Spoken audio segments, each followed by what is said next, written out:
Well, Yatnal ಭವಿಷ್ಯ ಏನು? ಹೊಸ ಪಕ್ಷ ಸ್ಥಾಪನೆಯೋ ಮರಳಿ ಬಿಜೆಪಿಗೂ?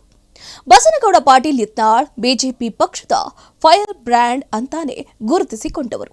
ಪಕ್ಷದಲ್ಲಿ ರೆಬಲ್ ಆಗಿ 6 ವರ್ಷಗಳ ಕಾಲ ಉಚ್ಚಾಟನೆಗೊಂಡರೂ ಕೂಡ ಯತ್ನಾಳ್ ಹವಾ ಮಾತ್ರ ಕುಗ್ಗಿಲ್ಲ ಜಗ್ಗಿಲ್ಲ. ಬಿಜೆಪಿ ನಾಯಕತ್ವದ ವಿರುದ್ಧ ತನ್ನ ವಾಗ್ದಾಳಿಯನ್ನ ನಿರಂತರವಾಗಿ ಮುಂದುವರಿಸ್ತಾನೆ ಇದ್ದಾರೆ. ಇದರ ನಡುವೆ ಹೊಸ ಪಕ್ಷ ಕಟ್ಟುವ ಘೋಷಣೆ ಕೂಡ ಮಾಡಿದ್ದಾರೆ. ಹೌದು, ಯತ್ನಾಳ್ ಉಚ್ಚಾಟನೆಯಿಂದ ಬಿಜೆಪಿಯ ಮೇಲಾದಂತಹ ಪರಿಣಾಮಗಳೇನು? ಹೊಸ ರಾಜಕೀಯ ಪಕ್ಷವನ್ನ ಕಟ್ಟಿದ್ರೆ ಸಕ್ಸಸ್ ಆಗ್ತಾರ ರೆಬಲ್ ನಾಯಕ? ಯತ್ನಾಳ್ ಅವರನ್ನ ಅಷ್ಟೊಂದು ಸುಲಭವಾಗಿ ಕಡೆಗಣಿಸೋ ಹಾಗೇನೇ ಇಲ್ಲ ಬಿಡಿ. ಯಾಕಂತಂದ್ರೆ ಬಿಜೆಪಿ ನಾಯಕರು ಅವರ ಬಂಡಾಯವನ್ನ ಶಮನ ಮಾಡುವಂತಹ ಪ್ರಯತ್ನವನ್ನ ಇಂದಲ್ಲ ನಾಳೆ ಮಾಡಲೇಬೇಕು. ಬಂಡಾಯ ಎದ್ದ ಯತ್ನಾಳ್ ಅವರನ್ನ ಹಾಗೆ ಉಳಿಯೋದಕ್ಕೆ ಬಿಟ್ರೆ ಅದು ಬಿಜೆಪಿಗೆ ನಷ್ಟನೋ ನಷ್ಟ.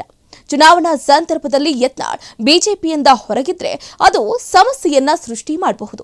ಬಿಜೆಪಿ ನಾಯಕತ್ವದ ವಿರುದ್ಧ ಯತ್ನಾಳ್ ಕೊಡುವ ಹೇಳಿಕೆಗಳು ಕಾಂಗ್ರೆಸ್ಗೆ ಅಸ್ತ್ರ ಕೂಡ ಆಗಬಹುದು. ಅಲ್ಲದೆ ಕಾರ್ಯಕರ್ತರಲ್ಲೂ ಕೂಡ ಗೊಂದಲವನ್ನ ಸೃಷ್ಟಿ ಮಾಡಬಹುದು.